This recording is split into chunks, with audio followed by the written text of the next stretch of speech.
Hello 11th class. This is the fourth passage of the lesson discovering that the saga continues. बच्चों इस lesson में हमने यही देखा है कि टट जो इजिप्ट का सबसे यंगेस्ट एम्परर था उसकी डेड बॉडी जो कि प्रिजर्व्ड रखी हुई थी ये मान करके कि उसका रिसरेक्शन यानी कि रीबर्थ होगा, जो कि एक परंपरा थी इजिप्शियंस की कि डेथ के बाद बॉडी को सुरक्षित रख देते थे और डेली यूज़ की चीज़ें भी उसके कॉफिन में रखते थे, ये मान के कि इसका पुनर्जन्म होगा तो वो फिर से इन चीज़ों को यूज़ करेगा। इतना उनके मन में सॉलिड बिलीफ था इस रिसरेक्शन के बारे में।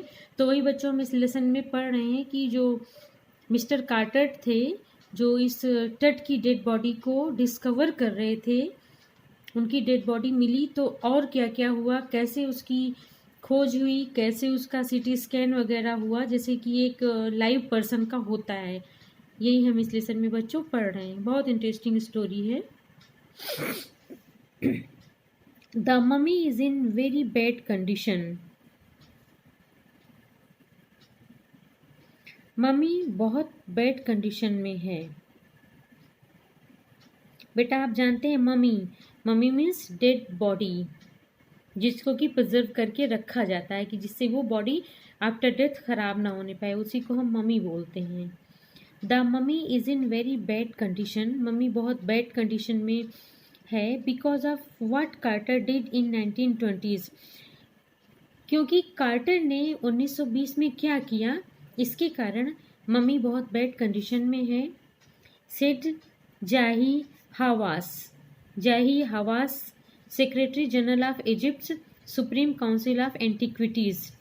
एंटिक्विटीज़ मीन्स बच्चों ओल्ड थिंग्स, हिस्टोरिकल थिंग्स की जो सुप्रीम काउंसिल ऑफ एंटिक्विटीज़ बच्चों ये एक संस्था थी इजिप्ट की संस्था थी। सी अगेन ये देखिए, जाही हवस सेक्रेटरी जनरल थे, एक संस्था थी इजिप्ट की, उस संस्था का नाम है सुप्रीम काउंसिल ऑफ एंटिक्विटीज़, इसके ये सेक्रेटरी जनरल थे। उन्होंने ये बात कही कि कार्टर ने 1920 में जो कुछ किया उसके कारण ये मम्मी की कंडीशन बहुत ख़राब थी या ख़राब हो गई थी। As he leaned over the body for a long first look, क्योंकि वो उस बॉडी पर, टट की बॉडी पर लंबे समय के लिए, see again, as he leaned over the body, क्योंकि वो मिस्टर कार्टर एक लंबे समय के लिए, लीन्ड मीन्स झुके, बॉडी पर। Carter, Howard Carter, that is was the British archaeologist who in 1922 discovered Tut's tomb after 20 years of futile searching। बच्चों after years of futile means निरर्थक, सर्चिंग मीन्स वर्षों की निरर्थक सर्चिंग यानी खोज के बाद 1922 में जब होवर्ड कार्टर ने, जो कि एक ब्रिटिश आर्कियोलॉजिस्ट मीन्स बच्चों जो ओल्ड थिंग्स की सर्च करते हैं, डिस्कवरी करते हैं, उन्हीं को आर्कियोलॉजिस्ट कहा जाता है, आर्कियोलॉजिस्ट। उन्होंने 1922 में इस टट की टॉम्ब को डिस्कवर किया था। इट्स कंटेंट्स, इसकी चीज़ें जो थीं, दो हेस्टली रैंसेक्ट मीन्स लूट ली गई थी। जैसे कोई चीज़ सर्च करते हैं तो कोई चीज़ें ख़राब भी होती हैं साथ में। जैसे देखिए फॉर एग्जांपल हम अलमीरा में कुछ सर्च करते हैं तो एक बुक निकालेंगे या कोई चीज़ निकालेंगे तो दूसरी मुड़ जाएगी या फट जाएगी। तो while we are searching one thing, generally it happens that other things also destroy a little bit, okay। its contents दो hastily ransacked, hastily means जल्दी से, ransacked means लूट लिए गए या खराब हो गए, in antiquity बच्चों हिस्ट्री से संबंधित जो चीज़ें थी वो रैंसेक्ट हो गई, खराब हो गई, लूट ली गई जल्दी से जब वो सर्च कर रहा था। वर सरप्राइजिंगली कंप्लीट, फिर भी ये सर्च सरप्राइजिंगली मीन्स आश्चर्यजनक रूप में कंप्लीट हो गई थी।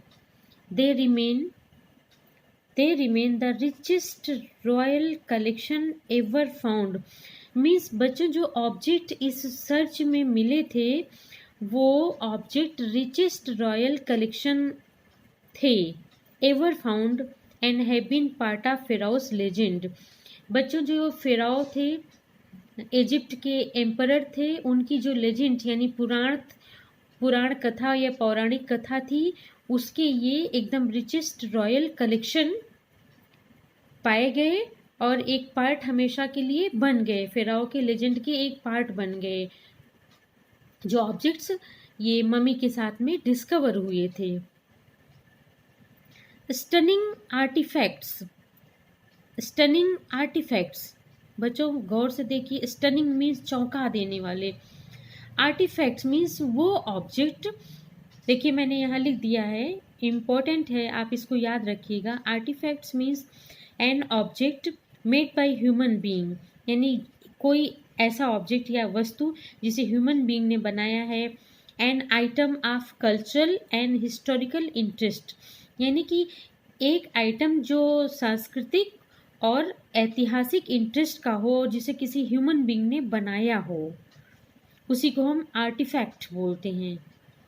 स्टनिंग आर्टिफैक्ट्स यानी चौंका देने वाले आर्टिफैक्ट्स इन गोल्ड, सोने में, देयर इटर्नल ब्रिलियंस, उनकी अनंत ब्रिलियंस यानी तेजी, मेंट टू गारंटी, उनकी अनंत जो तेजी थी वो उसका मतलब था कि गारंटी है। व्हाट, कैसी गारंटी? रिसरेक्शन, की पुनर्जन्म होगा। Cast a sensation at the time of the discovery, जिस समय डिस्कवरी इन आर्टिफैक्ट्स की हुई एक सेंसेशन हो गया उस समय।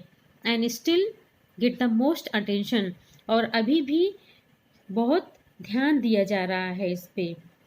But that was also buried with everyday things he had want in the afterlife।